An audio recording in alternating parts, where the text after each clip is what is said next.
this is a proposal.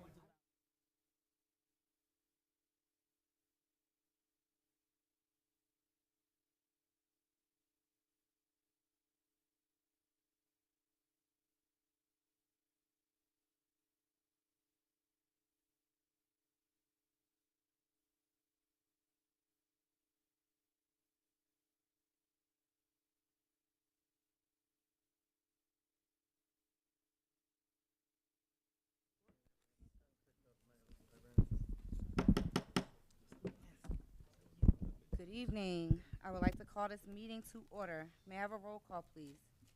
Mrs. Brins Watson? Present. Ms. Carbonell? Ms. McKenzie? Here. Mrs. Manisi? Here. Mr. O'Shea? Present. Mrs. Regis Darby? Ms. Santana? Present. Mrs. Scott Heeden? Here. Mrs. Williams? Mr. O'Shea, would you please lead us in the flag salute? Surely. I pledge allegiance to the flag of the United States of America and to the republic for which it stands, one nation, under God, indivisible, with liberty and justice for all. Ms. Kuhn, could you please read the Open Public Meetings Act statement?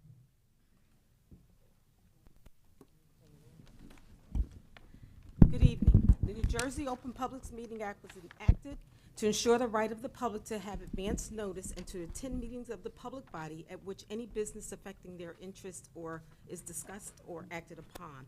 In accordance with the provision of the Act, Union Township Board of Education has caused notice of this meeting to be published by having the date, time, and place thereof published in the Star Ledger and Union County local sources, posted in the administrative building of 2369 Morris Avenue, Union, New Jersey, filed with the township clerks, and mailed to all persons, if any, who have requested said notice. During the course of the board meeting, the Board of Education offers members of the public an opportunity to address issues regarding the Township Public Schools. The board reminds those individuals to identify themselves by name and address. The first public comment period is for items on the agenda. The second public comment period can be on any issues. Public comments are limited to 3 minutes respectfully. Issues raised by members of the public may or may not be responded to by the board. All comments will be considered and a response will be forthcoming if and when appropriate. The board asks all members of the public to be courteous and mindful of the rights of other individuals when speaking. Comments regarding students and employees of the board will not be responded to by the board. Madam President. Thank you. Mr. O'Shea, would you please read the mission statement? Yes. The mission of the Township of Union Public Schools is to build on the foundations of honesty, excellence, integrity, strong family and community partnerships. We promote a supportive learning environment where every student is challenged, inspired, empowered, and respected as diverse learners.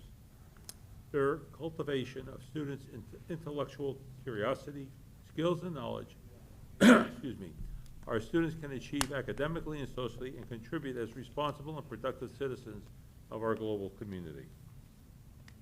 Thank you. Are there any comments from the public? Seeing none, may I have a motion to approve the following minutes? December 13, 2022, work session. December 13, 2022, executive session 1 and 2. December 20th, 2022, regular meeting. And December 20th.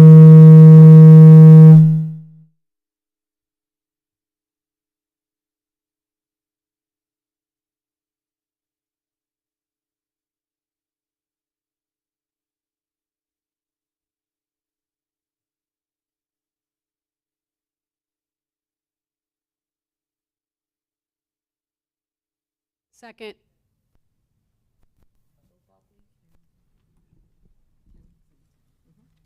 Mrs. Brins Watson? Yes. Ms. Carbonell? Yes. Mrs. Manisi? Yes. Mr. O'Shea? Yes. Mrs. Regis Darby? The approval of the minutes. Ms. Santana? Yes. Mrs. Scott Heeden? Yes. Mrs. Williams? Oh, sorry. Ms. McKenzie?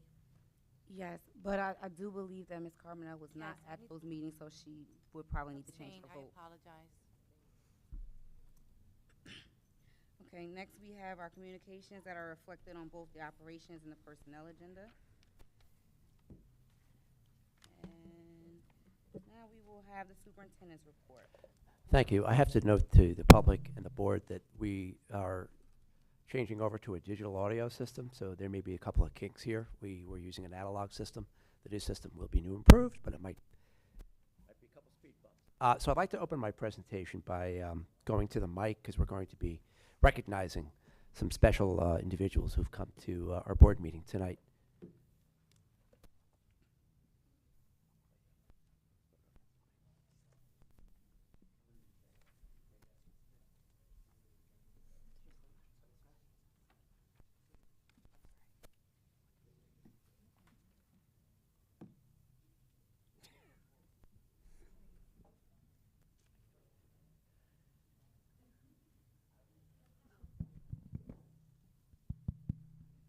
So, good evening, everyone, board, community. There are a number of special guests here tonight.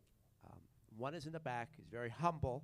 I want to say a few words about a very special individual who reflects the special qualities of the important people behind the scenes who we don't get a chance to honor too often, our security guards. One of our security guards, Mr. Rich Schubert, at the high school, about a month ago, saved one of our students' lives. One of our students was stepping out of the cafeteria, presumably trying to clear his throat. He had something lodged in his throat and was choking, couldn't breathe. I have videotape which I shared with the board. We can see Mr. Schubert, who I'm going to call up in just a minute, rushing, not walking, but rushing to aid the student, and then perform the Heimlich maneuver. Beautifully, I might add, exactly textbook as I've seen it on many a YouTube video, and dislodged the item in the student's throat and essentially saved that student's life. So what I would like to do is first call up Mr. Rich Schubert to the front.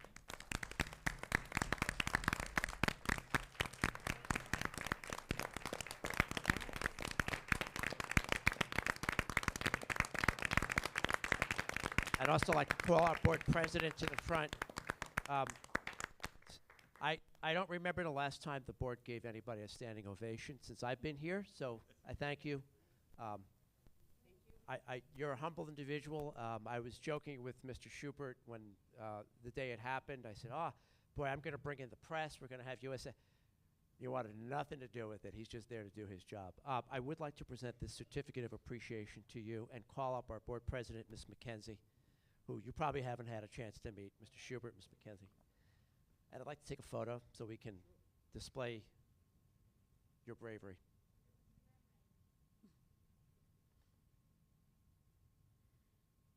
Thank you, Mr. Schubert. Thank you very much. I'm going to sit back at my desk area in just a moment. What I would like to do now is introduce Kiwami principal, Mr. Jason Melanda, who has brought out a special group of young women and a member of his faculty who we're going to honor as well. So I'm going to give you the mic.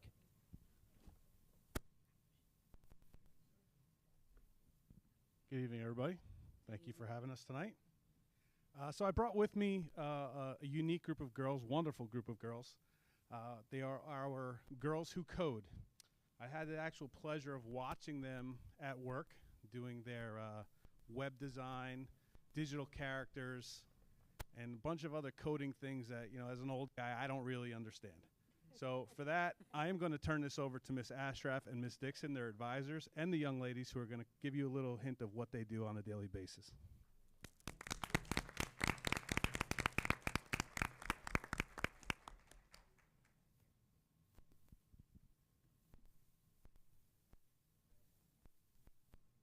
So, can you hear me? Okay. I'm Mrs. Ashraf. I've been working with the girls all year with Miss Dixon. We kind of share the duty, and they've been working so hard, and they actually have a little presentation for you, so I'm going to turn it over to them.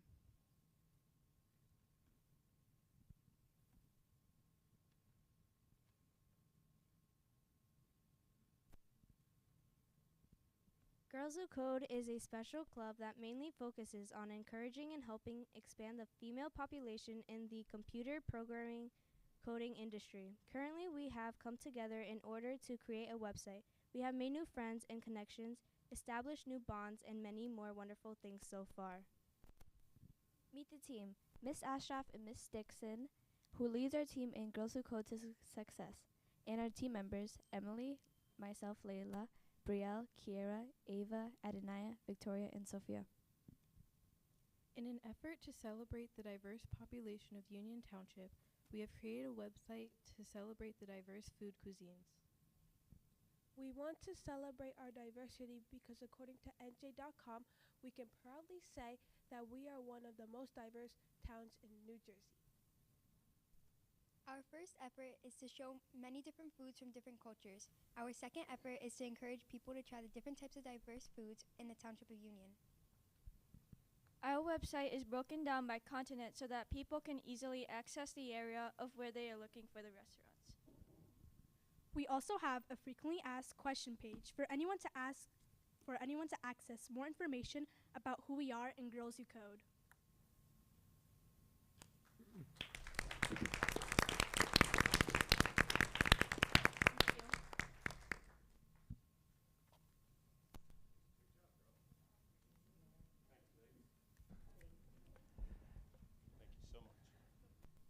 Thank you. We're going to call him up again for a picture after you introduce Ms. Ashraf. Don't go far, girls. I mean, you can sit, but don't go away. Yeah. So Dr. Taylor also asked us to do a teacher spotlight, which that's an extremely difficult challenge for us, well, for most principals, but certainly at Kiwami because our building is filled with fantastic educators. Our staff members go above and beyond on a daily basis without ever being asked, and that's what makes Kiwami the special place that it is. That being said, Ms. Lorenzo and I began to give consideration to showcasing individuals who assist us with being the glue that holds us together. Lisa Ashraf, who you just met, is one such individual. Lisa is our school counselor, and she truly excels at her craft. Lisa has an open door policy where anyone can enter and grab a few moments of refuge. Her office is filled with students throughout the day who are seeking academic and or social emotional support. She is in constant contact with families, providing updates on student progress, as well as resources for families in need. It is also not unusual to see teachers and staff members, myself included, in her office seeking support or guidance on many topics. She is kind, thoughtful, and always at the ready to jump in and help out with any and all tasks that arise.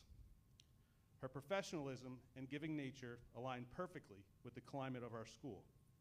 On top of her counseling responsibilities, Lisa handles all of our state testing coordinating, advises the Origami Club, the Girls Who Code, and our peer leaders who help out around our school with various projects and also visit our elementary schools to read with our younger students.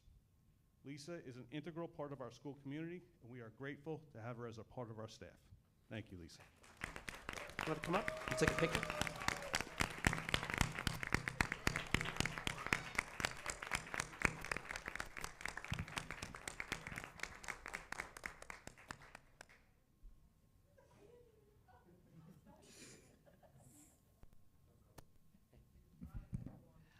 I happen to have know Ms. Ashraf from a previous lifetime. I think I hired you in Kenilworth, didn't I, when I was superintendent there? So we followed each other, and I'm so pleased. Yeah, we're going to take a picture now, but before we do that, I'd like to present you this certificate of appreciation. Teacher spotlight, and our board president's here, so I'd like us to get together for a picture.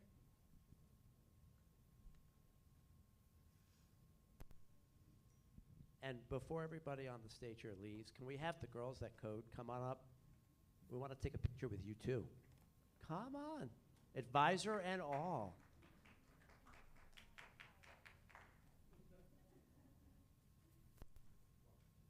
That's all, yeah, spread out.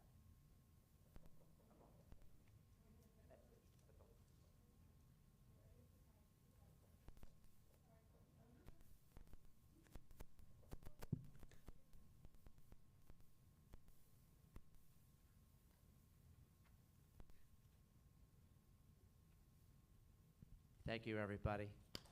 Have a good night. At this time, if you'd like to leave, feel free. Ms. Lorenzo, thanks for being here. Mr. Speckart, thank you for being here, our manager of security, to come out for Rich. Thank you. And thanks, Ms. Paul, for setting that up for me.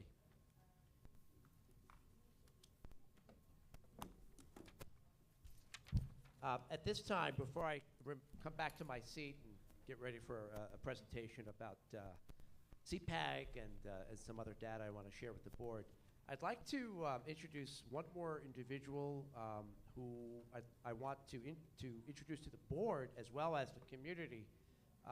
President McKenzie, Dr. Perez, and I had an opportunity to meet Dr. Jim Campora, who is the owner as well as the chief of Mathnasium, a new local business here at 5 Points in the strip mall area right in 5 Points.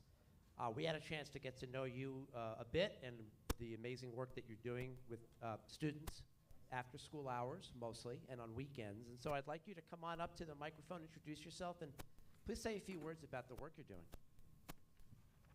Thank you, Dr. Taylor, and Dr. Perez, thank you for coming, and of course, Board President McKenzie, thank you. I appreciate it. Good evening, everybody, and to the rest of the board. I'm Jim Campora. It's always kind when somebody calls me doctor, though I'm still not used to hearing that. So, Mathnasium, I don't know how many of you folks have ever heard of Mathnasium. There's over 1,000 in the United States. There's about 44 in New Jersey. Most of my background has been for Fortune 100 companies for about 30 years. I also spent 14, 15 years as a graduate business professor at St. Peter's University in Jersey City. And children's education became very important to me. And when I look at what I struggled with most, it was mathematics. And I got through it by sheer force and will and lots of tutoring, but I didn't necessarily know what I was doing. So when this opportunity came to invest in this business, and I'm honored to be part of Union and invest and put the business in Union, is that we work to make math accessible to everyone. And we believe that everyone, the vast majority, can excel in mathematics. It just needs to be instructed in a way that they can understand and at their speed. So at Mathnasium, every child gets an assessment or assessments. An individualized curriculum, custom learning plan is developed for every child. And we don't just want kids to bring in their homework, we encourage them to. So as a supplemental partner to the school district, we want to reinforce what they're learning in the classroom as a good partner to the community and help the children do better in their math classes. And math touching so many subjects today, and even more important, like the young ladies that were just here, for coding, physics, chemistry, and the list goes on. So the whole STEM initiative that we've been looking at for the last several years. So we want to be able to do our part and help elevate the children here in Union. I'm very grateful for the opportunity to come. We're already seeing some really great success stories in just a matter of a few months. I wanted to thank the PTA for partnering with us. Even before I even opened my doors, I had the PTAs for Washington and the Livingston schools reaching out. We've already done 2 math nights, one at each school, and we're going back to Washington in March to do a math night for the kindergarten and first grade children. And we look forward to partnering with the PTAs for the other elementary schools and Jefferson. So I don't want to take up too much time. I'm very grateful for this short period. I'll leave behind some pamphlets and some business cards. I welcome anybody from the board, either stop by, call me, my mobile number is on my card also. I'm willing and able to answer any questions you may have. And I hope to meet you all again at another time, and thank you again for this opportunity. Jim, why don't you leave your information on that table, and so that way people can pick and choose when they leave. I'll take the mic.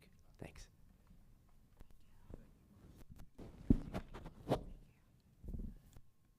I'd like to shift gears now and introduce 2 more special individuals, Carla Vicari and Araceli Di Girolamo. Come on up. I'm going to give you the mic in just a second. Both Carla and Araceli are the co-chairs of CPAG, and we invited them here tonight to talk about what CPAG is. I'm going to be running the slides, so Carla, why don't I give the mic to you, speak through it, and they'll be here, of course, if you have any questions at the end of their presentation. Thank you, Dr. Taylor.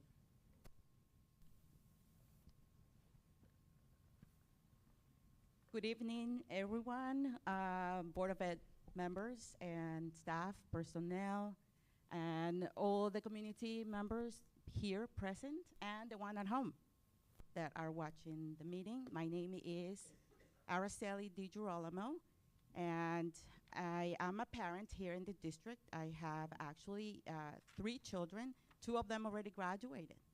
And my youngest one is in Kawami, 8th grade. And I'm here with Carla Vicari.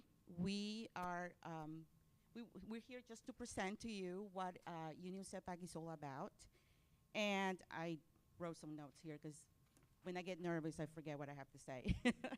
So basically, I am co-chairing with Carla Vicari, and we're here tonight to tell you all about our amazing group and answer any questions you may have at the end. Thank you for allowing us to the opportunity to share this presentation with you all. So we basically want to let everybody know exactly what we are all about.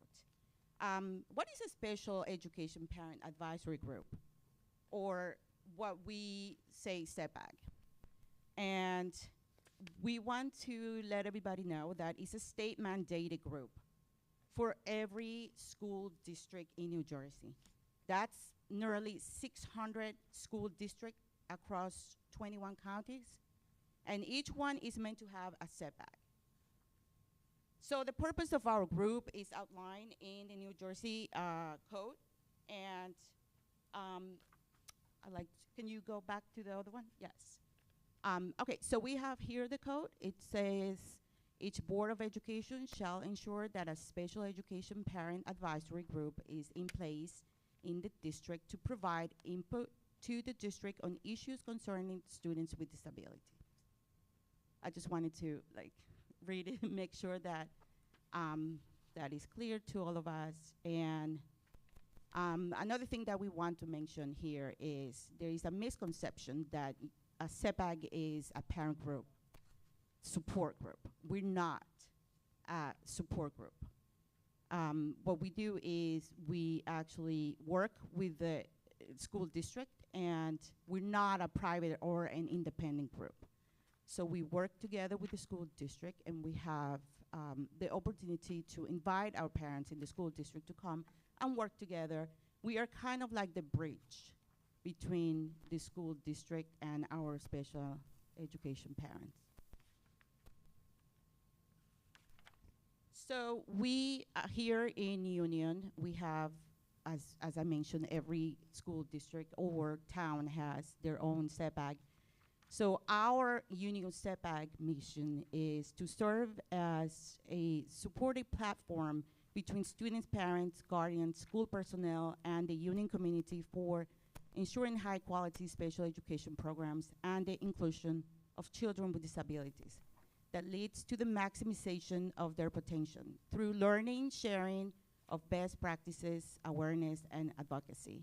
Our ultimate aim is for all children with disabilities to live active and enriching life.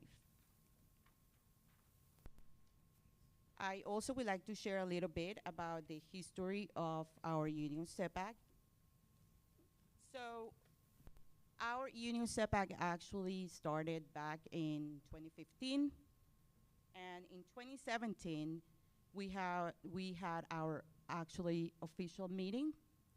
And in 2021, we had a big reboot of Union setback. We actually adopted a new logo, and we had a new reorganization, and we improved our mission as well. So I just wanted to mention a little bit about history. All right, so with what I was mentioning to you, and the CPAC's mission is to give parents and guardians the opportunity to, come to our meetings and give direct input of what's going on, what are the systemic problems or issues that we have, and kind of, transfer that information to the school administration and work together to solve anything, services, programs, practices that we need to work on. Okay, so a couple of things that I want to mention is it's important that we have clear what an effective CPAC is.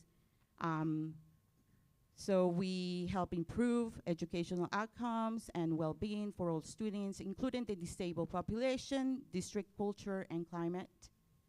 We also help identify needs currently unmet by district. We will actually help shaping the development of program services and policies and improve district culture and climate. And what benefits do we have having a setback in Union? Well, we build better relationships, we collectively solve problems, and we also get to change, change the system per se based on the input we have from our parents. We also get to share information, and as well as we distribute different resources that our parents can go to in case they need help. So now I'm going to give the mic to Carla Vicari. Thank you, Rosali. Carla Vicari here, also I'm a mom of 3 kids, 2 kids, with disabilities, and it's been a long journey, but with the collaboration and support, it's been, of course, getting there and become easier for me. So who are the members? The member of the CPAC. Of course, parents and guardians are the core of the group, but also we welcome other members. Teachers, of course, district supervisor of special services, here tonight, board of the education, teachers, child study team members, other professionals, students, former students, and any parent, other parents committed to improving education in the district, and community leaders. Of course, to be part of the CEPAC, the parents don't have to have experience, previous experience, just be there and work together.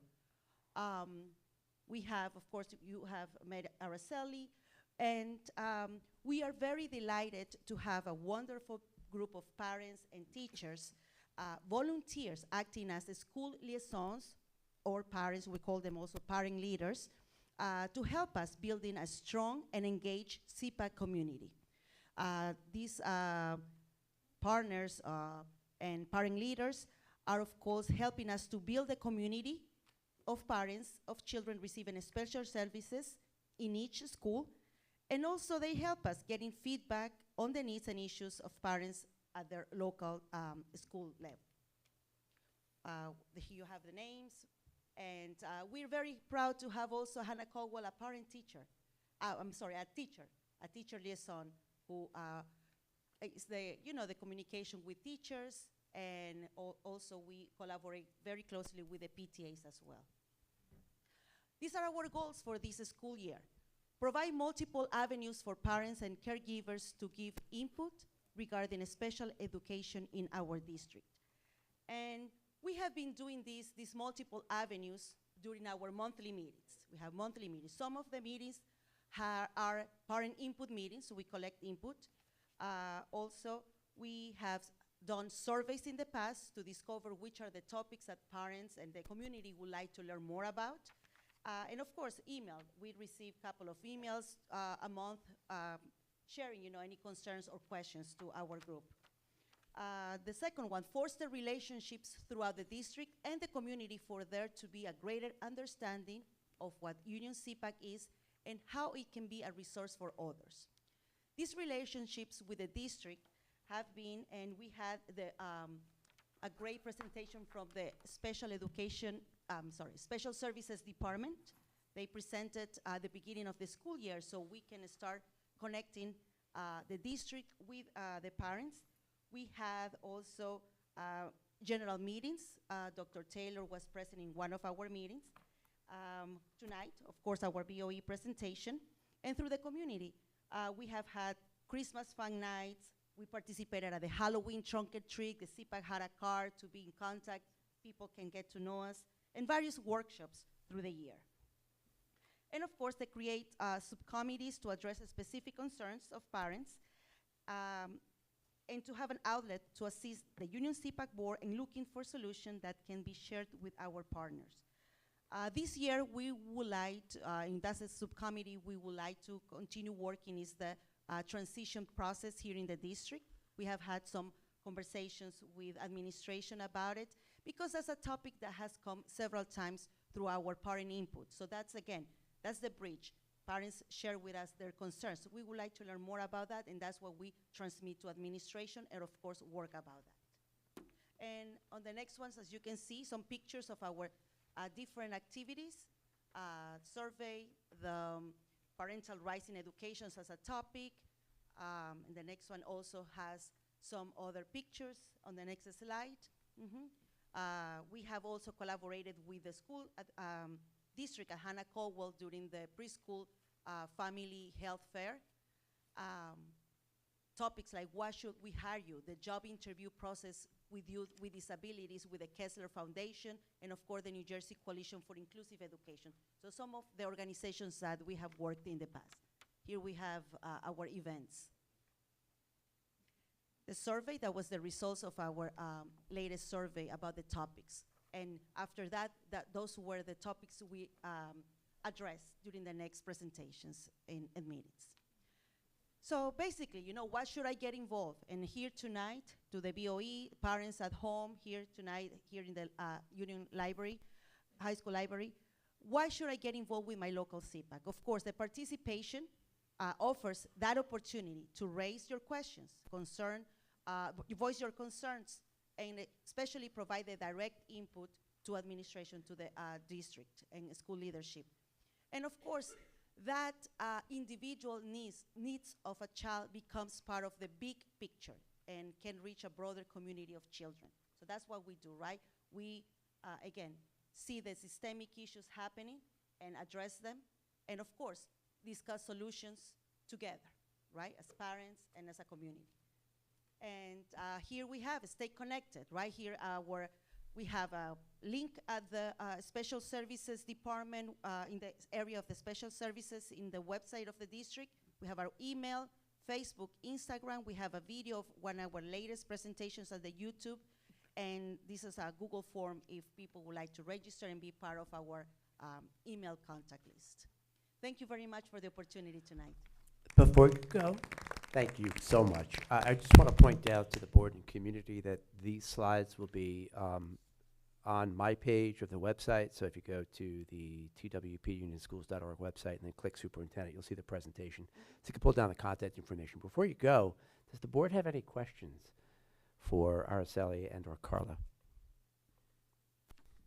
Over here. I don't have a question. I just want to say thank you for everything that you do on behalf of our kids. Thank you. Thank you.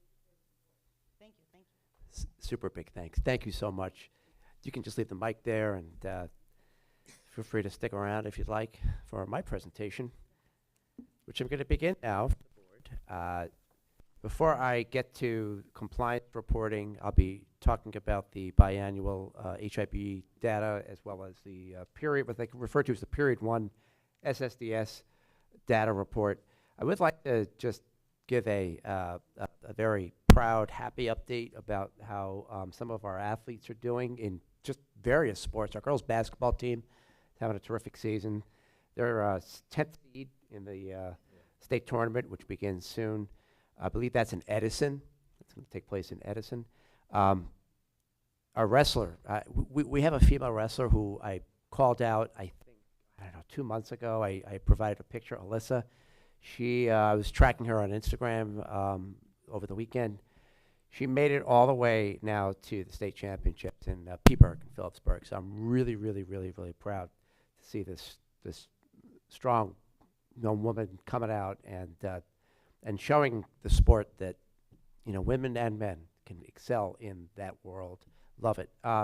Also, our track teams continue to excel. Gabriel is going to be heading to the championships. Gabrielle also signed with Rutgers for a full scholarship. That's big time. Big Ten, Rutgers University, and their track team is among the best in the conference. And finally, our girls 4x400 meter relay. They made it all the way to the meet of champions, which is phenomenal. So fantastic stuff. Oh, look, there are academic achievements and sports achievements. Right now, I'm just highlighting some of our athletes, but if you look at my Union's Pride, I do call out some of our kids who are doing some great academic work, like the hackathon. We have a student-created and led 16-hour event coming up. I don't have a slide about it, but if you look at Union's Pride, which went out today from my desk, you'll see that it's going to be a big event. It'll be held here over the weekend. No, it's not about hacky sack. It's actually about computer coding. I didn't know that until I talked to the kids who were running it. Completely run by the students. And shout out to Lizzie Perez. She's the vice president of the PTA at the high school. She's also putting a lot of support behind that event. So now I'm going to go on to compliance reporting. Around this time of the year, superintendents throughout the state share the data that the district has compiled in two areas up until this point, from September to December: harassment, intimidation, and bullying incidences, as well as student safety and vandalism and violence, also known as the SSVS report. First thing I'd like to do is report on the most recent HIB data that I'm breaking out, thanks to the recommendation of our board president, by school now. In the past, when I give you the month's worth of HIB data, I've only given you totals. Now I'm going to break it out by school, and I'm also going to show you how the numbers of founded and unfounded HIB cases compare to roughly the same month the previous year. I'm not going to go over all the numbers, but I'll let you look at the data on the screen and show you another slide with our other 5 schools' data in just a moment. I'll do this from this point forward each month. Can you not hear? Yeah, I'm hearing the echo too. But just, they're working on it, as long as you can hear me. So now I want to talk about the number of harassment, intimidation, and bullying cases that we have investigated since September. I do want to make it really clear to this community that we take every single situation regarding harassment, intimidation, or bullying that comes to our attention very seriously. You can see that we investigate lots of cases. When a student or a parent or guardian or a faculty member presents a situation to us, we thoroughly review the case. And I have invited our district coordinator for HIB, Nicole Ahern, to join me. I want to show you some more numbers. What you're looking at here is a comparison of the number of cases that were founded this year, which is 32, from September to December, total district-wide. Last year's cases totaled 17 founded cases, and the unfounded cases, 28 total from September to December this year versus 14 last year. Again, this information will be found on the web. If you go to my webpage on the main district website. Now I'm going to show you a couple of slides that break the data down by school.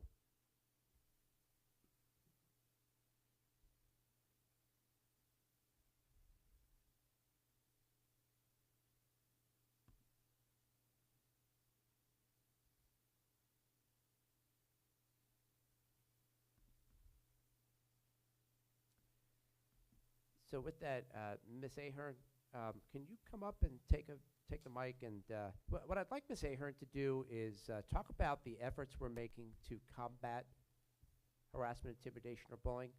Thank you for being here, Ms. Ahern. This is on. I want to get a cross echo. Good? You're Do you good. want me to sit, stand? I walk. Hello, everyone. My name is Nicole Ahern. I'm the Supervisor of Counseling for the district. I'm also the Anti-Bullying Coordinator, which is a state-mandated role that I hold. My main goal is to oversee data collection, reporting for the district. I oversee the anti-bullying specialists. I work with the administrators closely, and Dr. Taylor and I work hand in hand with all of this data that comes through every month. So he asked me to provide pretty much a little bit of additional information as to what it is we are doing in our schools. That is also part of the HIB biannual report. For the board members, Ms. Cappiello had something attached to the agenda when this was first put forth that lists all the programs and trainings from September to December if you need more detail. Otherwise, I can have that for you as well. I didn't bring extra copies.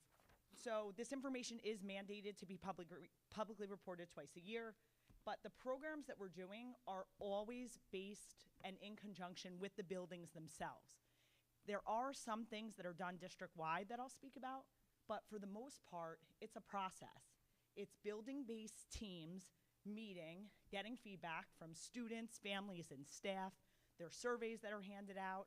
Specifically, each school is required to have a school safety and climate team that does not only analyze the data, but essentially come up with the best ways to service their schools so that they can promote a positive culture and climate. In this way, we can make kids want to come to school or feel safe and secure there. And if not, what can we do to improve upon that? So each one of the schools has a team that works on that initiative, and then they determine what is carried out in the schools. So the good thing is that we also have, for checks and balances, there is a state self-assessment for HIB that each school must complete at the end of the year, and that pretty much drives programming moving forward to the following year. I do want to say that we are lucky enough that we do have additional funding, so where do all these programs come from? We do things in-house, but there are times when we do bring in outside programming, and we have additional funds through Title II for some professional development for staff, and we also have funds through Title IV, which are some of our assemblies, some of our materials, things that we could use within the schools.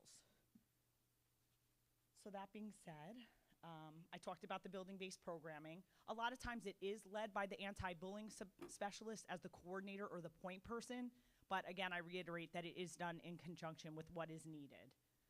So delivery of services, and what is it that we are doing? We provide things in a variety of ways so that we help our school communities. So they can be so many things. Assemblies, we have parent programs, trainings, we have small group counseling that goes on for a variety of topics. We have integration into our classrooms where we're doing lessons that are developmentally and age appropriate within the school day over the course of months. We have district-wide events, professional development opportunities. We actually this year are piloting a SEL tool called Silas, which can be used as a screener with individual students or small groups of students that asks them a series of questions, and based upon the response, the counselors are able to then work with specific students with additional activities. So if a student is coming up and they're having issues with self-regulation or self-awareness, based on what the results show, they're able to then use that with individuals to be able to then produce a lesson plan. Same if you screen a classroom and you want to look at all of the kids in the class and kind of see what's going on in that classroom because there's an identified need. Silas is, again, able to produce these supplemental materials that go along with what is actually targeted towards the student. So we're hoping that next year we have more of a rollout, but so far the schools that have been using it on a trial basis have been successful. I spoke about collaborations, assemblies, and programs. We have amazing agencies within the county and within the state. Little shout out to Ms. Hall, who is sitting in the front row, who is the queen of programs. So we work with a ton of agencies. Prevention Links has come in. I'm speaking to just this reporting period, but these are things that happen all year long. Prevention Links works with us. We just had them in for PD for the staff, County Mental Health Services, the New Jersey Bar Association, Union County Prosecutor's Office came into one of our buildings, the Health and Wellness Coalition, amongst others. We also have statewide programs that, while they're done differently in each school, things like the Week of Respect or Red Ribbon Week, those are things that we do district-wide. We also have things in certain schools, such as Start with Hello Week for inclusion, as well as Spirit Weeks based on different themes. I'm sure everyone who's a parent gets the flyers. And it's just a way of building unity within the school communities. Something really important to what we do is the small group lessons in the individual classrooms. Outside from Silas, these are things that are planned. My elementary counselors, who are all actually the ABSs in their building, they have a weekly meeting where they collaborate and they come up with plans together that are built around objectives that they're seeing in the schools. So the fact that we have that, going on a regular basis provides us some additional consistency between the schools, things that are working. I see this going on in my cafeteria. Is there anything you used? Noticing this in my second grade, can you offer any additional, support? So that's a really good resource that we have. In some of our schools, we do things in homeroom, advisory. I have to say that Connection Day has provided us with another opportunity to have some consistency across the district. But overall, we want to integrate themes of positive school culture and climate related to HIB. And again, the topics are vast. I mean, just to name a few: kindness, self-awareness, self-management, self-regulation, making positive choices. But overall, our programming goal is to be proactive in creating these programs that meet the identified need of our end goal, to reduce the number of HIB incidences, but not just reduce them, but to provide support for all that are being impacted for them, whether it's an alleged complainant, alleged respondent. Counseling is a big part of what we do. That comes with it, and it is mandated that you have intervention services for all involved in any HIB allegation. That's also in code. So hopefully I was able to provide a little bit insight. Like I said, Ms. Capiello has the list. I could even make copies and leave it, but we have a list that we also provide with Dr. Taylor's report that gets sent to the state as well. So if anybody has any questions, I just wanted to point out too, I wanted to thank you. HIB policy and the revision of the policy has been a baby of mine, and I've had the support with Dr. Taylor coming in and with the board and the policy committee to really look at that, because there have been some changes in the state reporting feature, and I feel that that's also shown in some of our data, just as an aside. Now there's consistency with the use of a statewide form that came into play this year. So now every single district across the state is reporting in the same way. So that's why I think we also have, a slight raise in some of these numbers, is that we're finally doing it consistently all the time on the same form, in the same way, and I think that management is important. So again, we'll just get the messaging out. We have supportive services for everyone, and hopefully we will be able to make an impact in some way within our district. Thank you very much, Ms. Ahern. I want to add that this data, and the data I'm about to show you, is about culture and climate, and one way to make change is to improve the culture and climate and improve relationships among students, between students and adults. Yes, Connection Days are part of that, but I think even more involving is what Ms. Hall has been doing with the All-In group, which is a group of students I've had a chance to hang with on occasion, who talk about culture and climate and ways to improve. And it's a representative group. It's on Ms. Ahern's list. It's not a group of your team captains and your elected student officials. It's students who just have a voice to say about culture and climate. Also, shout out to Ms. Hajkowski, our coordinator of restorative practices. Part of her work is to build relationships. She is now, by the way, sharing her practices at Burnett, and eventually she's going to go to Kiwami, because the vision has always been, we'll start the high school with restorative practices, and then we'll push it down to the middle school. So we're getting that going as well. Proactive piece of restorative practices is building community. People have to not like each other. They have to get to know each other. They have to respect each other. It'd be nice if they like each other. But at the very least, they have to respect each other. So with that, now I want to talk about the other, I should update the date on that. Forgive me. It's not April 26, 2022. I'll fix that and then I'll re-upload the document. Do you have a question about the HIP report? Yes. All right, we can ask now, and then I was going to circle back to it. Go ahead, please. Feel free. Just a question to Ms. Ahern about the silence. In terms of, you said it is being used, or it might be used as a screener. And if it's being used as a screener, does it require parent consent? Because it attaches to the full quadrant. So does it require parent consent for the kids who are being screened to be identified using that particular program? How it's being used now is only in, the goal is to bring it to school-wide, so that's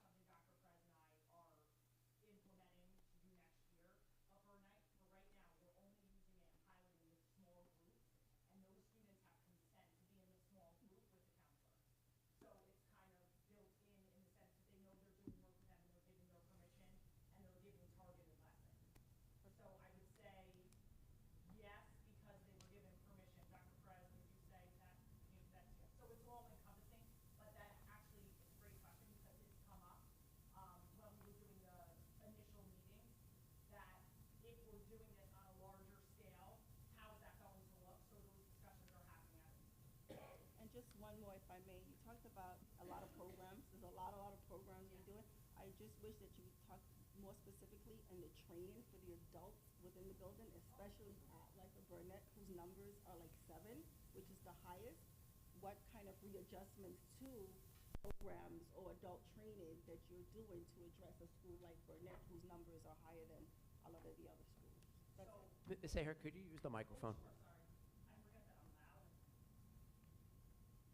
So part of this, part of the school climate team is that they have a mandatory 2 meetings a year. One in the fall for reporting period 1 and one for reporting period 2. So part of their agenda, which needs to be documented, they have a parent on the committee, they have administration, they have the ABS, and I think they all have to be listed who the members of their team are at the beginning of the year. But they meet twice. So they are evaluating exactly what you saw, and as a team saying, this is our data. What is it that we're doing? We have this many founded cases. What do we need to adjust? Using Burnett as an example, do we need to do more extended homerooms? Do you think this is more interventions with certain kids? Do you think we need to have another staff meeting with the teachers? So it's always that adjustment. A lot of times what does happen is that they need to, the ABS or the building administration, they kind of have to revisit it and they have to say, okay, what is it? So that's the overall goal of the school safety team, that they're constantly evaluating. So, and it's a minimum of 2 meetings. So you only have to have a minimum by state mandate. You could have a meeting every marking period if you wanted to. If that's a recommendation, that would be something. I also have to have a minimum of 2 meetings with my ABSs, and I usually do more than the minimum just because it's ongoing. So usually it's building by building where they are forced, so to speak, to analyze what they have because that's part of the state mandate, but it opens up for great conversations because they are looking at this and saying, and even the reverse, wow, we've had 8 reported cases, they're all unfounded. Let's look at that for a second. What is it that we might need to tell the students? Do we have to go over it, and how are we gonna implement that? But they are looking at it minimum twice a year, but I have no problem with it being ongoing. But the conversations are being had, it's just a matter of the adjustments. Thank you. Anybody else? I had a comment. Sure. Thank you so much. So it was very refreshing for you to say that part of everything that you're doing with HIB is proactive, right? Because if we could get it before it happens, we don't get here, right? And I think that instrumentally, being a teacher, both of you knows it has to do a lot with classroom management, much like Ms. Regis Darby just said. How are we supporting our teachers to give them the resources necessary to learn how to deal with it? John and Sally are having issues in math. Then John and Sally are having issues at lunch. John and Sally are having issues in library. What's going on with John and Sally? So continuously, so that we catch it before it happens, so we don't have, so this data doesn't have to exist for us. So I love that you said that, and thank you. If I may. So, thank you, Ms. Ahern, for all of your efforts and for your enthusiasm. It's truly contagious. I did have a follow-up question in regards to Silas, and I'm curious to know which schools are being piloted for this program. All schools have access to it, and right now the counselors in the schools are the only ones that actually, Dr. Price, you might have to step in here, because I don't know. Thank you, sorry. I had a little hiccup, and I was out for a little bit when the first rollout happened, so I don't want to misspeak, because I don't know who received it. I know my counselors have access to the platform. So the counselors, so the counselors receive the activities, and then they push that out with the support of the building principal to the teachers, so that they can in turn use it with their students or have access to the resource for their students and groups. Are there any other questions from the board? If not, I'm going to move forward. So you can ask during public comment. Yeah, the SSDS report is another set of there are 2 periods I'm going to report on, December, which is this report, and then end of the year I'm going to report on the January. As you can see, what we're doing here is I'm comparing this year's data to last year's data. By the way, the SSDS report is a state reporting system. When you read articles, usually at the end of a school year, about the number of incidences happening statewide, there's an increase in this or decrease in that, they're referring to the data that districts like us are sharing. The biggest number we all should see is the number of substances that are being used or that our students are in possession of. And as you're going to see, particularly at the high school. And I am going to talk in a minute about some of the programming that I reported on to one board member who specifically asked questions about vaping, but I am going to share that information with the full board this evening. It's like a 3 or 4 page comprehensive detailed list of all the work we're doing to combat vaping. So I'm just going to let you look at that data for another few seconds. You're going to see that, look, vaping is a problem that is, it's an epidemic. It's not a problem. It's an epidemic, and it's occurring everywhere. I think it's my professional assessment is that a combination of multiple factors, mental health challenges that have been exacerbated since the pandemic. I would even say accessibility has now become a whole other issue. I remember when cannabis was legalized, or is on its way to being legalized, superintendents in the state were talking about concerns regarding increased prevalence we might find of possession. So this is an issue that we certainly have to fight. We can't just react, we have to fight. These are just some of the organizations with which we have been working. In fact, I believe, not Sam Anthony speaks, but on the next slide, we just had Speak Sobriety come to speak, to do a workshop for our faculty. And again, board, this will be reported tonight in a lengthy email. An organization called Speak Sobriety that did a workshop for all faculty on Friday when we had a half day at the high school. And today spent the day working with a core group of students who have repeatedly been identified to have issues with vaping. Just a couple of more organizations with which we've been working. And by the way, when I'm putting these organizations up on a slide, I'm not saying we go to them, we go to their websites. No, we actually work with these folks. They come in, they work with some of our students.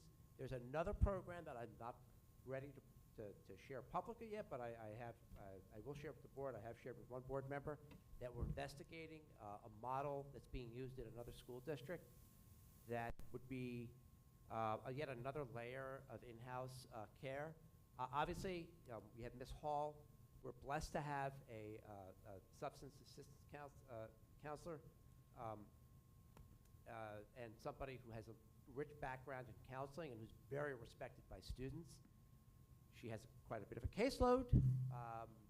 Ms. Hykowski has helped out somewhat, but she doesn't have the training. Ms. Hykowski, the coordinator of sport practice, has helped somewhat, but doesn't have the training that Ms. Hall has. But we are fortunate to have her. Just a couple of more organizations that we're working with to combat vaping.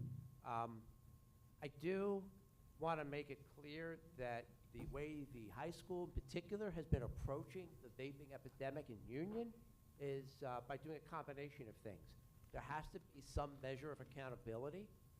The students are disciplined when they bring substances they're not supposed to have to school, but we've got to combine that with therapeutic support. We are not the type of district that's just going to say, okay, we're suspending you for a couple of days because you did something wrong by bringing in a vape which was loaded with something that you shouldn't have.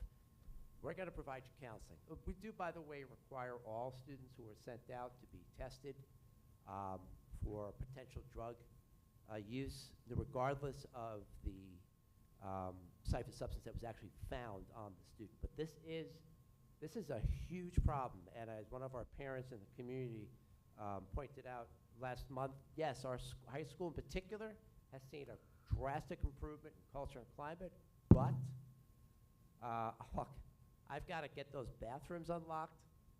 Right now, as you know, we are keeping some of our bathrooms closed because we're concerned that's where we're finding a lot of these students are using these vapes.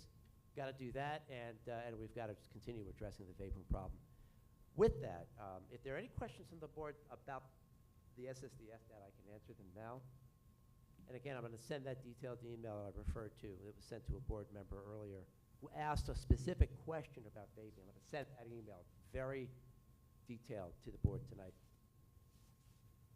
If there are no questions or comments, I'm going to pass the torch back to Madam President. Thank you, Dr. Taylor. Next, we will have Education and Student Discipline. Ms. Carbonell?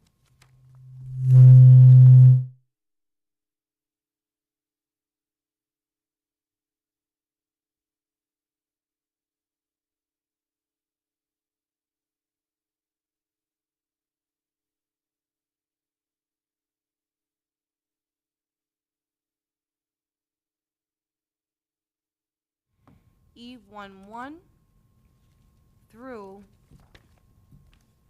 E4. Second.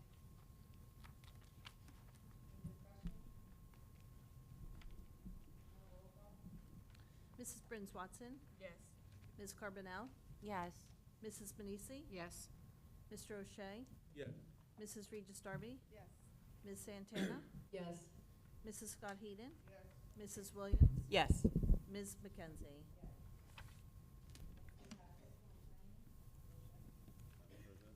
Upon the recommendation of the superintendent of schools, the Fiscal and Planning Committee presents the following resolutions for the board's consideration. F1 through F42, as printed in the agenda.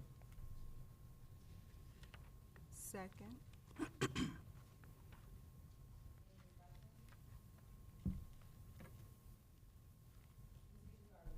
I think at the work session, I asked for backup for F21. I didn't see the backup for that one.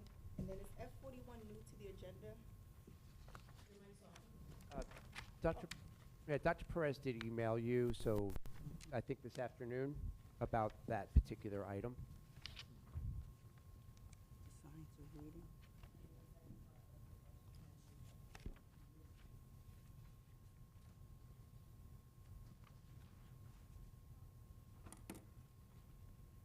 I'm sorry, your question about F41? Is it new to the agenda? Because I didn't see it last week. I don't remember what that is. Anybody Correct. know? It's new? Correct. It's Is it new, correct? yeah. That's a new item. It pertains to the consultant we're hiring to work with the board during the board retreat on March 18th. Oh, Unless you're muted, they want to hear you. thank you.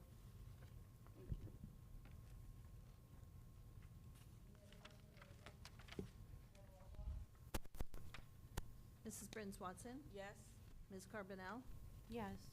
Mrs. Manisi? Yes. Mr. O'Shea? Yes. Mrs. Regis Darby? Abstain from F21, abstain from F41, and yes to everything else. Ms. Santana? Yes. Mrs. Scott Heeden? Yes. Mrs. Williams? Yes. Ms. McKenzie? Upon recommendation of the superintendent of schools, the operation committee presents the following resolution for the board's consideration: 01 to 06. Second.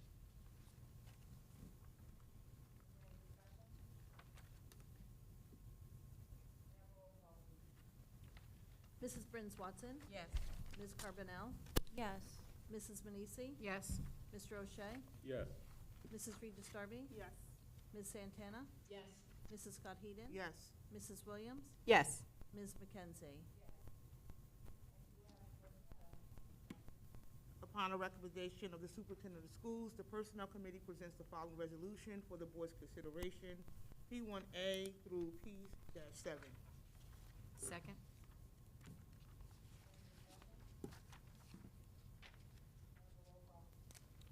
Mrs. Brins Watson? Yes. Ms. Carbonell? Yes. Mrs. Manisi? Yes. Mr. O'Shea? Yes. Mrs. Regis Darby? I'm going to abstain in P7 because it's new to the agenda, and yes to everything else. Ms. Santana? Yes. Mrs. Scott Heeden? Yes. Mrs. Williams? Yes. Ms. McKenzie? Upon recommendation of the superintendent of schools, the policy committee presents the following policies for the board's consideration for final reading. And it is Policies 1 through 19. Second. Oh, sorry, Mr. O'Shea, No, I did want to just say that policy 11 and policy 12 were tabled for future meetings. So I said P1 through 19, but 11 and 12 have been tabled. I was just have a question about policy 7510, the use of school facilities. Could you just explain that a little bit? Is it all the in and outdoor facilities? First reading, sorry. First reading. The use of school No, facilities? this one is just the indoor facilities, if I'm not mistaken, correct? And the parking lots and stuff like that, when organizations reach out to us and they want to use. use the Yeah, gym. so these are people that pay for the use of the, Okay, so it has nothing to do with the outside? the other one, no. Okay. Thank you.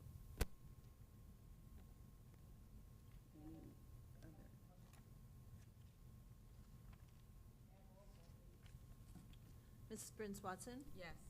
Ms. Carbonell? Yes. Mrs. Manisi? Yes. Mr. O'Shea? Yes. Mrs. Regis Darby? I'm gonna abstain in policy number 3 because I do think that was the outside one also, so I'm just gonna abstain in that one. And yes to everything else. Ms. Oh. Ms. What? Yes. Ms. Santana? Yes. Mrs. Scott Hayden? Yes. Mrs. Williams? Yes. Ms. McKenzie? Yes. Next, we have residency. Upon recommendation of the superintendent of schools, the residency committee presents the following resolutions for the board's consideration. R1 through R4, R5, excuse me. Second. Any discussion? Roll call, please. Mrs. Brins Watson? Yes. Ms. Carbonell? Yes. Mrs. Manisi? Yes. Mr. O'Shea? Yes. Mrs. Regis Darby? Yes. Ms. Santana? Yes. Mrs. Scott Hayden? Yes. Mrs. Williams? Yes. Ms. McKenzie? Yes. May I have a motion to approve the bills list? So moved. Second. Any discussion? May I have a roll call? Mrs. Brins Watson? Yes. Ms. Carbonell? Yes. Mrs. Manisi? Yes. Mr. O'Shea? Yes. Mrs. Regis Darby? Yes. Ms. Santana? Yes. Mrs. Scott Hayden? Yes. Mrs. Williams? Yes. Ms. McKenzie? Yes. Is there any unfinished business to discuss? May I? I just, at some point, can we go back over policy 7510 to make sure that it just includes, just to review it, the policy? Because Dr. Taylor and I have had many discussions on the use of the outdoor facilities. I know we discussed it last week, and I did witness a few things over the weekend. So I would really like us to go back over it to make sure we tweak it. Thank you for bringing that up. It has been very upsetting. Mhm. People who are using our fields are leaving. It's become untenuous. So, Ms. Capiello, can you make a note of that so we can break it up? Ms. Williams is next meeting. Thank you. Thank you. You know what? I'm looking at this again, and I think this one was not supposed to be the final reading because there was information that we didn't get from, Mr. White. Yeah. Yeah. This is the first reading. So this should be the first reading for this one. That's what we said. Yeah. So what happens now? We're looking for more information from our facilities manager, but we will go back to the policy. Okay, because I'm saying, because we So already this is approved going to it. be for first reading. Can we make an amendment for this to be voted on for the? It says first reading here. Yeah, so if I may, Okay, Madam it President. does So say first. So we're good. for a first reading, you don't need a vote per se. The first reading is for this purpose, so you can discuss it, make any modifications that you may need to make. If the modifications are substantial, then the next reading will essentially be another first reading. And then, once the modifications are finalized, at the second reading, that's when you vote on it to pass the policy. So these are all good questions, and it can be modified further. Oh, Madam President, actually, I'm raising my hand for you. Oh, so that okay. you can So, put it because I out. just asked Ms. Brent Watson, where does it say it's a first reading? Where does it say doesn't. first It reading? it doesn't says say that. Here, it says, in policy committee, upon recommendation of the school, does it not say that on the? It says final reading at the bottom. Final reading. Yeah. What I'm looking at says first, so I apologize. Okay, you're probably looking at last week's. Okay. Yeah, actually, that's it. Okay, so how do we? So final, I mean, was it already voted on? Yeah, we just voted All right, so on it. just do a motion to, just if you can, do a motion to rescind, resolution, what policy was it? 7510. 7510. Do a motion to rescind that, make a motion, second, vote on it, it'll be rescinded. And then essentially these comments can be incorporated into it when it's brought back before the board. May I have a motion to rescind the resolution? So moved. Second? Second. Any discussion on that? No? May I have a roll call? Mrs. Bryn Watson? Yes. Ms. Carbonell? Yes. Mrs. Manisi? Yes. Mr. O'Shea? Yes. Mrs. Regis Darby? Yes. Ms. Santana? Yes. Mrs. Scott Heeden? Yes. Mrs. Williams? Yes. Ms. McKenzie? Yes. Any more unfinished business? Santana? Yes. So I wish they were still here, but I just, so Kwame's near and dear to my heart. Almost all 5 of my babies have gone through it. I'd like to just reiterate Ms. Dixon, Mrs. Ashraf, Mr. Melanda, Mrs. Lorenzo, thank them for all that they do, all the hard work that they put into the school. I also was very moved that Mrs. Ashraf received that, what is it, teacher of the Spotlight. the spotlight. I didn't hear Mr. Melanza say parents when he said that, but I remember during COVID when I was home with, I think I had an 8th, 7th, 6th, 5th, 4th, or 2nd grader. Mrs. Ashraf and I had many crying, sleepless nights of me crying and her just listening and letting me know that I was going to get through it. She is an active listener and will listen to any parent without judgment, and I'm so proud that we bestowed that on her. To my CPAG, Township of Union CPAG, you are near and dear to my heart. I started with you and here I am. I can't wait to collaborate with you guys, to grow with you guys and do so much more. Thank you for your presentation. Thank you for your dedication. And thank you for keeping the torch running. Thank you for all that you do. And what I would also like to add, I don't know if this is new business, whatever, but hey, I was also watching a show, a movie named Spotlight this past weekend or last weekend, and there was a phrase in it that just struck me, and I just wanted to share it because, hey, how many times you have a mic, right? So it says, it takes a village to raise a child, right? But it also takes a village to let one down, right? So for all of you parents, stakeholders, community leaders, or just anybody that have something to say it. I want to hear it, we want to hear it, and I want to thank everybody that brings things to our attention to keep the district moving in a positive way. Whether we agree, whether we disagree, we have to take it together. And that's what I have to say. Thank you. Any other unfinished business? I just want to give a shout out to Principal Piano, Kelly Piano. I was able to attend a volleyball game between the staff and the parents, and it was a lot of fun. It was nice to see the students there, and I believe those type of activities really build community and enhance everything else we do in terms of teaching and learning. So I want to give Jefferson, my school, a shout out. Thank you. Ms. Regis Darby? Just wanted to revisit graduation. I know Dr. Taylor sent an email because I'm just looking at it. Just so the public know that and the board know, I really, really do think that we should really consider moving graduation earlier or later or to indoors. Just based on what happened at last year's graduation with the unpredictability of the weather, I just think that we should really consider now rather than in June when graduation is upon us, that we should pick a new venue or some kind of time movement for graduation. We've been, actually, Mr. Benequist and I have been discussing it. Thank you for bringing it to our attention. If anything, we'd be looking at graduation later in the day because it's already during the weekday.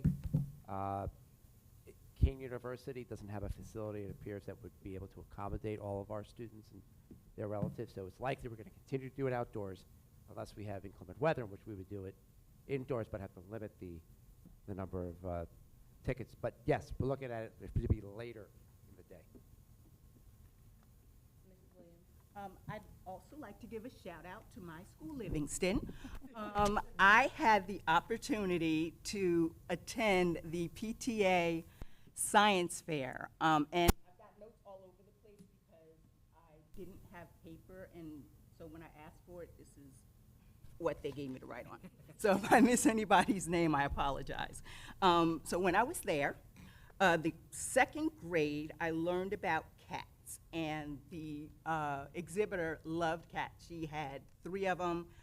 I can't tell what I wrote for their names, but she had 3 cats, and she shared with us that cats can actually be trained using a clicker, and that they can be trained to do tricks, and that her cat does tricks. And so that was really cool to see her little exhibit, and she had a little cat costume on. And then our other second grader had Germ World.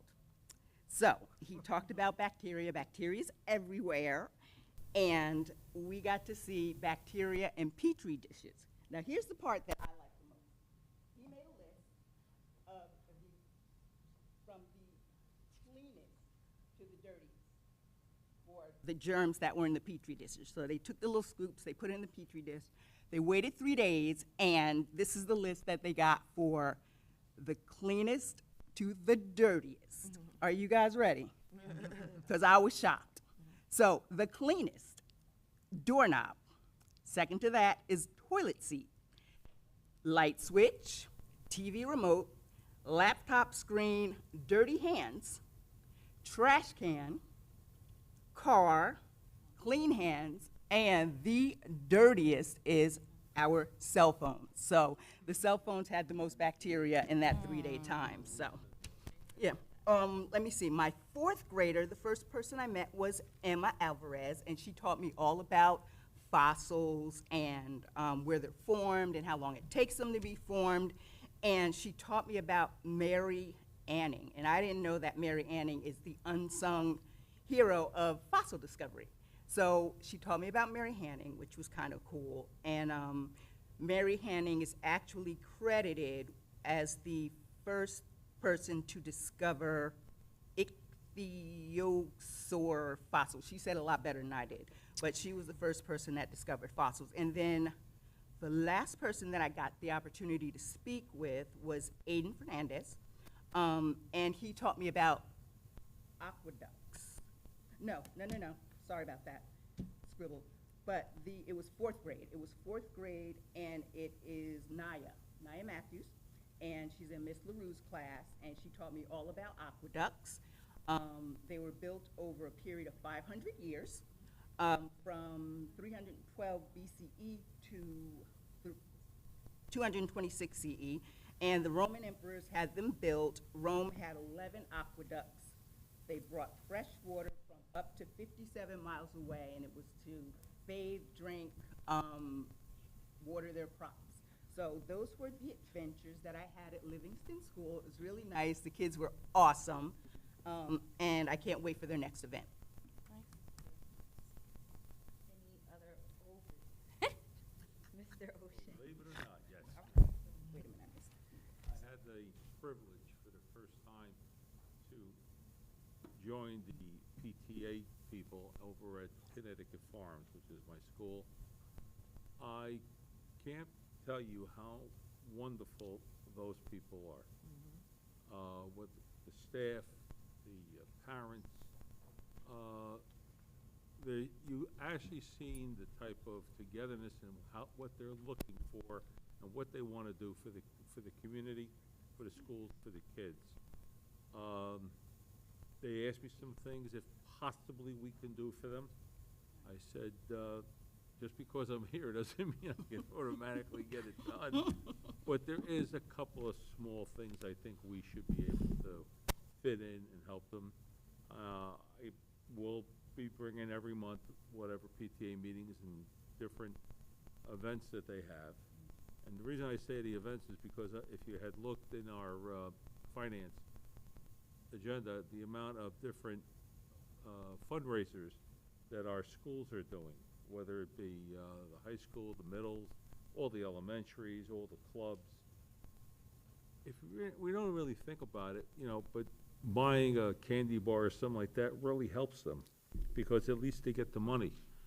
And I'm not gonna name the two young girls, but somehow or another, they got my email. I think they got us all. They get you all? Yes. Well, I don't know how much you guys bought, but I bought $130 worth of popcorn. Only spent 70, but okay. Well, let me tell you, the popcorn's fantastic. It absolutely is. So I plan to reorder again. But for everybody in town, we should really look and just try to help these kids even in that way. I just feel good doing that. Any other old business? New business? I'd like to speak. I had the opportunity to attend the ribbon cutting today for the new little library in front of the central office building. And I learned that we have 10 other ones at each of our schools, correct, today? And that there's a map where you can look up any of the little libraries in the entire United States. I thought that was a really cool thing today, that we were able to attend in the rain. Fortunately, or unfortunately, when we were outside doing our little spot, it rained, and as soon as it was over, the sun went right on out. But it was still a wonderful event. We had a couple of our media specialists there, and Isabella Skokoza. yeah, she orchestrated the whole thing, and I thought that it was really wonderful, and I was glad that I had an opportunity to be there for that. She's, by the way, I have to give her a shout out. Isabella Skokoza is our new district director of funded programs and district initiatives, and she has been finding money every which way through grants, including funding these 11 little free libraries. So a big shout out to her. New business. Mrs. Regis Darby. Yes. Let me pull this a little closer. I want to give a big, big shout out to the retirement of Mrs. J. Doyle from Livingston School. I've known Mrs. J. Doyle from probably 18, 19 years now at Livingston School, and she shows up every single day giving it 100%. And I also want to give a big shout out to Ms. Lau, Ms. Jenny Lau at Livingston School. And I mean, from our first candle holding when my kids were in pre-K to now, to seeing her at the supermarket, at Macy's, and everywhere that I go, she's always following around. So I just want to give a big congratulations to both of them. They have done a wonderful job in this district with our children. They talk to our kids still. They email them. They have friend groups with them. So, and they're just two special people who has touched the lives of many, many students here within our district. And even when I went back and forth with them about, pedagogy and stuff like that, it was all from a place of love and respect. So I just want to give those two ladies a big congratulations on their retirement. And Ms. Doyle, I know she started up a new journey, new career, so good for her. And Ms. Lau is going to just sit back and enjoy vacation and enjoy her time. So congratulations to both J. Doyle and Ms. Jenny Lau from Livingston School. Thank you. Mrs. Brent Watson. Thank you, Madam President. So 2 things. We look for the little things in life that bring us joy. And I have to say that I felt absolute joy watching you cut the ribbon today for the little free library and listening to Mrs. Skokoza talk about reading and the importance of reading. I remember reading a report about just having books in the house will encourage a child to read.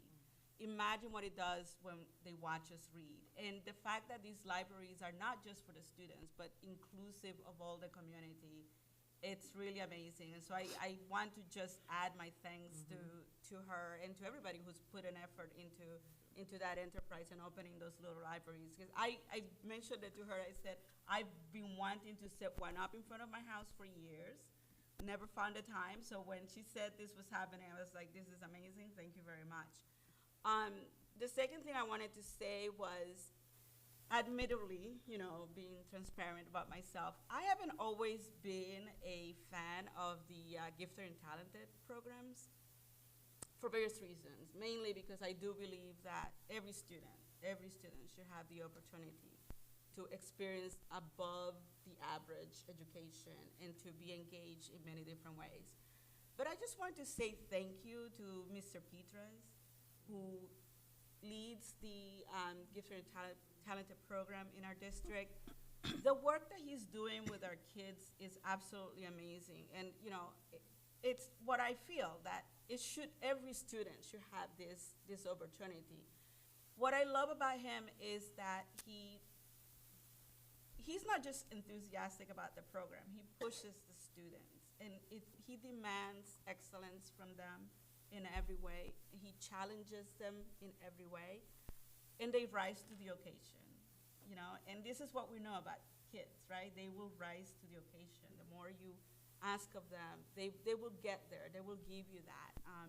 And everything that he's doing, the trips, the kinds of projects that they're engaging in, developing their leadership skills, it's amazing to watch them, you know, create businesses and organizations and working together. And it's all very, you know, the students own it. And today I was watching this website that the Girls Who Code put together, and I was thinking of a project that the Gifted and Talented group did, and they were developing websites themselves, and they were very professional in the way that it was developed. So just shout out to him and the work that he's doing. Thank you. Thank you. Any other new business? Okay. At this time, we will entertain comments from the public. Please keep your comments to 3 minutes and state your name and address.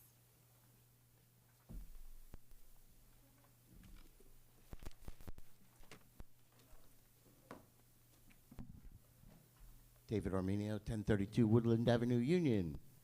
By the way, Lisa went to Kiwami as a student. I know that. Yes, I forgot to mention that. You may know that the UTEA has collaborated with the Union Township Historical Society to help expose our students to our town's history. So we have invited all of the schools, but in particular this Sunday, it's directed at Hannah Caldwell and Livingston schools, who are invited to the open house at the Caldwell Parsonage between 2 p.m. and 5 p.m. this Sunday. And by the way, anyone else who would like to come, you're certainly invited to be there. There'll also be a special exhibit from the Vauxhall Historical Society to help celebrate Black History Month.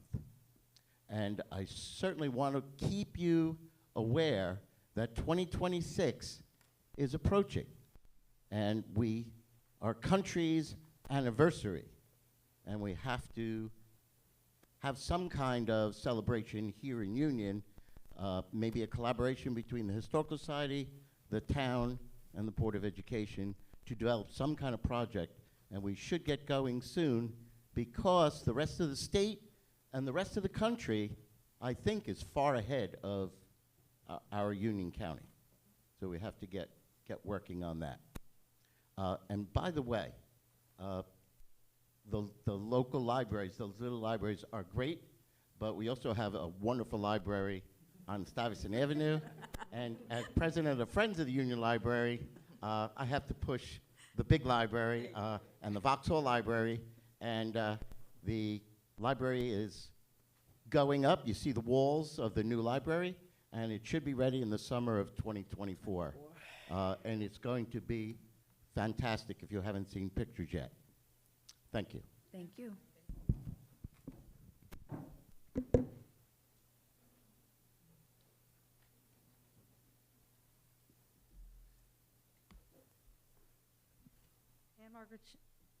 Ann Margaret Shannon, 2591 Spruce Street, and president of the UTA. I want to thank Mr. Arminio for mentioning the Caldwell Museum project this Sunday. It's always a great time, and we hope everyone will come. Also, hopefully everyone heard how successful the February 11th Young Men of Distinction Conference was. The UTA was very proud to sponsor it. Our Union High School students enjoyed the workshops at Union College in Scotch Plains and the beautiful gala dinner at Galloping Hill Golf Course.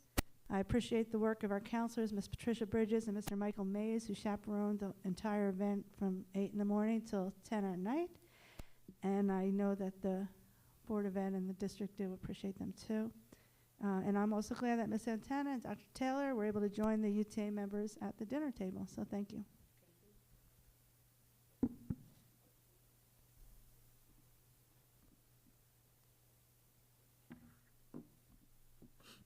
My name, Luisa Baez, 591 Duquesne Terrace. So, okay. I'm glad that we're addressing the whole vaping situation. So we are getting some trainings for the teachers, but again, we need an action plan for the students for the vaping. So we're concerned with who's paying for the vaping tests, right? Or the tests we send them out. I think it's time that we hold parents accountable. Parents need to be held accountable and pay for the testing, so our resources for the kids that need other resources aren't wasted on these kids that are wasting education. And I know Dr. Taylor said we can't suspend them, I know that, but what are we doing about the habitual offenders? Because it said 84 that were caught, but we know that there's a lot more. They're throwing the vapes in the bathroom, toilets, messing our plumbing. So we need to kind of have figure out what we're going to do and have an action plan for them. What are we going to do with the repeat offenders? What are we going to do to deter them? Besides locking the bathroom in transitions, which I actually agree with, because that deters the war zone bathroom, things that my son doesn't go to. The bathroom in school at all, again. So that's helping, however, that's not the solution, so we do need a solution. What about, I know it's costly, but since we're paying for all these testings, how about we do scans for the bathroom, so we have a digital log. There's some paraprofessionals that might be able to stand there and kind of monitor. I'm not sure, I'm just throwing out ideas because you guys have to take the village and kind of steer us in the right direction. So I will continue to speak up every month. I will continue to speak up at PTA meetings. So I will just continue until you guys get sick of me, which won't be for at least another 7 years when my daughter's out. Thank you.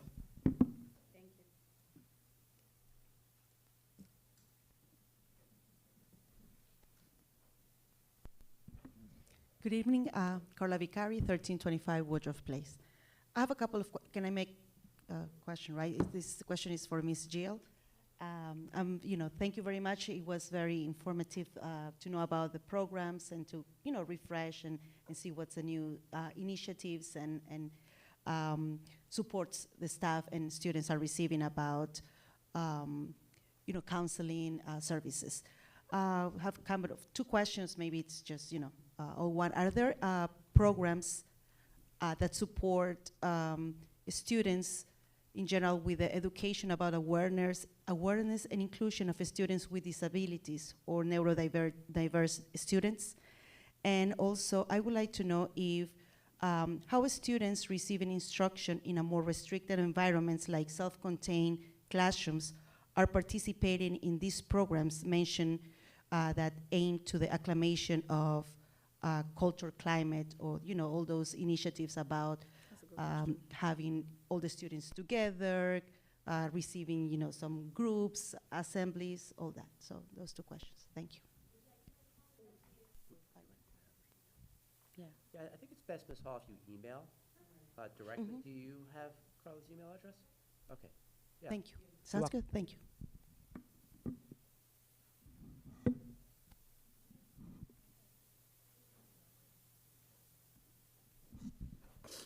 Jill Hall, 509 Whitewood Road.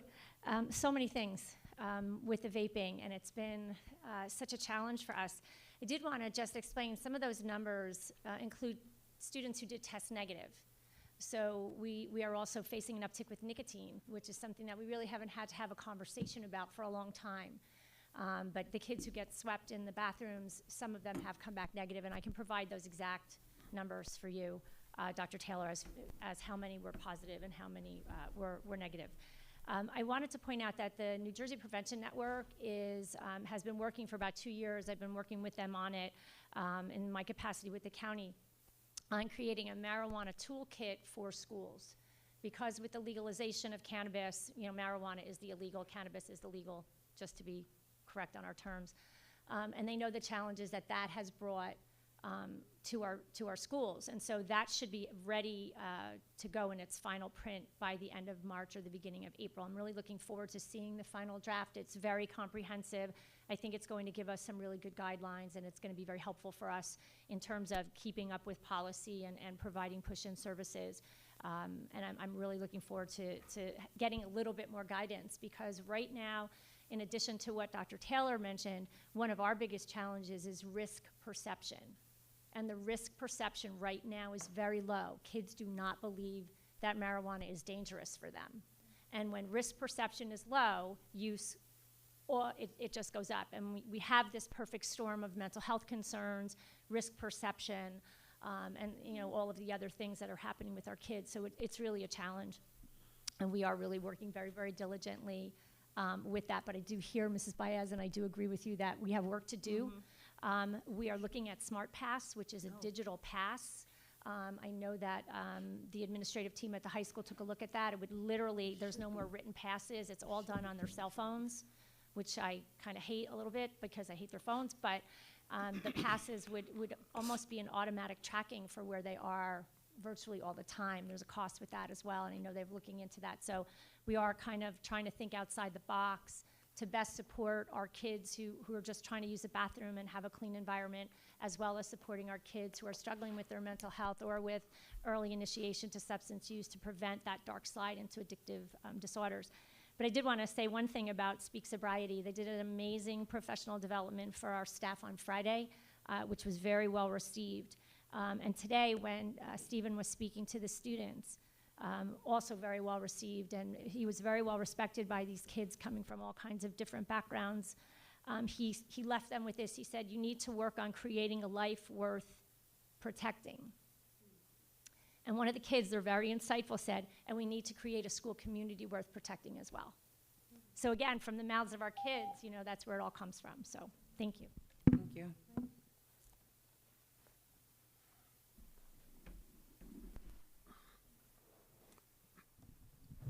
Melissa Diaz, 2771 Audrey Terrace. First, I want to thank Scott Hayden for supporting Battle Hill and buying some empanadas. I hope you enjoyed them.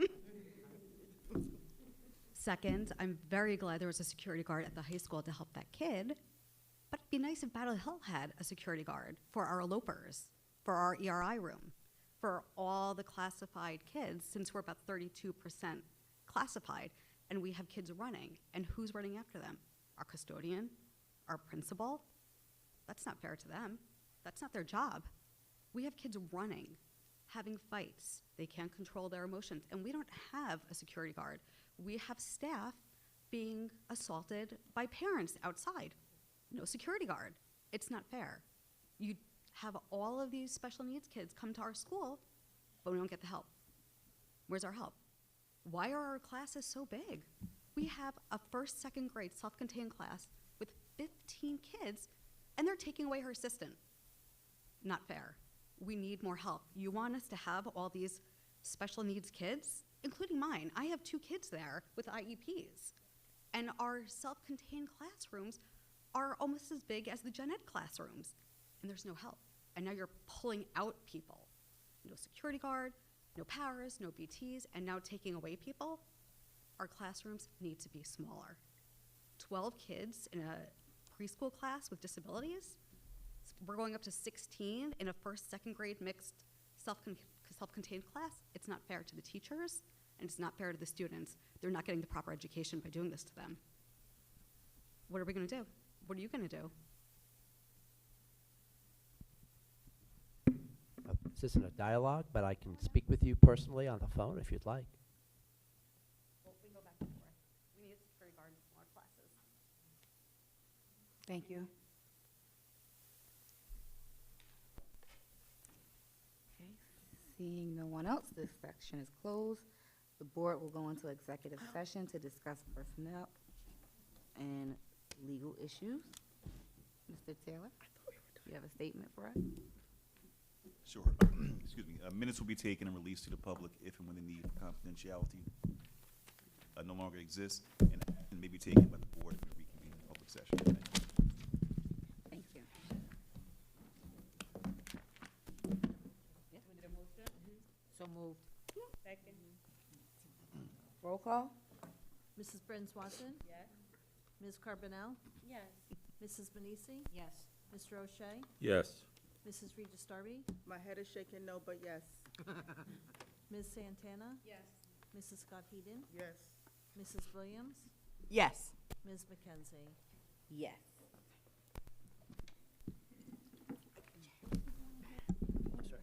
Don't leave.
please.